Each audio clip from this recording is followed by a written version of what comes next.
Hello everyone, আসসালামু আলাইকুম। আজকে আমি আপনাদের সঙ্গে শেয়ার করব খাসির মাংস রেসিপি। আজকের রেসিপির জন্য মা প্রথমেই কড়ার মধ্যে পরিমাণ মতো সর্ষের তেল আর হলুদ গুঁড়ো দিয়ে দিল। তারপর তেলটা ভালোভাবে গরম হয়ে গেলে অ্যাড করে দিচ্ছে আগে থেকে টুকরো করে রাখা আলুর পিসগুলো। আলুগুলো ভালোভাবে মিক্স করে নিয়ে তেলের সঙ্গে তারপরে দিয়ে দিচ্ছে স্বাদ মতো নুনটা দিয়ে আবারও ভালোভাবে মিক্স করে নিচ্ছে। সমস্ত আলু নেড়েচেড়ে ভালোভাবে ভেজে নেওয়া হয়ে গেছে। এখন কড়ার মধ্যে থেকে সমস্ত আলু তুলে নিচ্ছে। সমস্ত আলু কড়ার মধ্যে থেকে তুলে নেওয়া হয়ে গেলে ওই একই কড়ার মধ্যে দিয়ে দিচ্ছে পেঁয়াজ কুচি আর দিয়ে দিচ্ছে প্রয়োজন মতো সর্ষের তেল।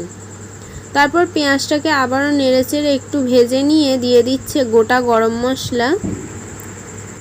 তারপরে অ্যাড করে দিচ্ছে আগে থেকে পিস করে ধুয়ে রাখা খাসির মাংসটা দিয়ে আবারও নেড়েচেড়ে ভালোভাবে মিক্স করে নিচ্ছে।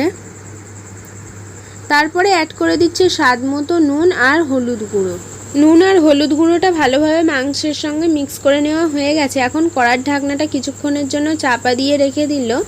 কিছুক্ষণ পর কড়ার ঢাকনাটা খুলে আবারও মাংসটাকে ভালোভাবে নেড়েচেড়ে অ্যাড করে দিচ্ছে আদা রসুনের পেস্টটা ভালোভাবে মাংসের সঙ্গে মিক্স করে নেওয়া হয়ে গেলে অ্যাড করে দিচ্ছে 4 পিস ফালি করা কাঁচা লঙ্কাটা দিয়ে আবারও ভালোভাবে মিক্স করে নিচ্ছে।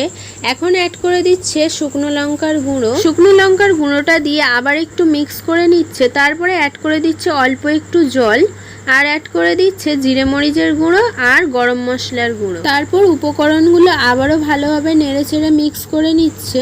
এখন কিছুক্ষণের জন্য কড়ার ঢাকনাটা চাপা দিয়ে রাখছে। কিছুক্ষণ পর কড়ার ঢাকনাটা খুলে আবারও ভালোভাবে মিক্স করে নিচ্ছে। তারপরে অ্যাড করে দিচ্ছে আগে থেকে ভেজে রাখা আলুর পিসগুলো দিয়ে আবারও ভালোভাবে মিক্স করে নিচ্ছে। এইভাবে কয়েকবার কড়ার ঢাকনা চাপা দিয়ে মাংস আর আলুটাকে ভালোভাবে কষিয়ে নিলে মাংসের মধ্যে কোনো রকম গন্ধ থাকবে না। খাসির মাংসটা ভালোভাবে কষিয়ে নেওয়া হয়ে গেছে। এখন পরিমাণ মতো জল অ্যাড করে দিচ্ছে খাসির মাংসটা ভালোভাবে সিদ্ধ হওয়ার জন্য।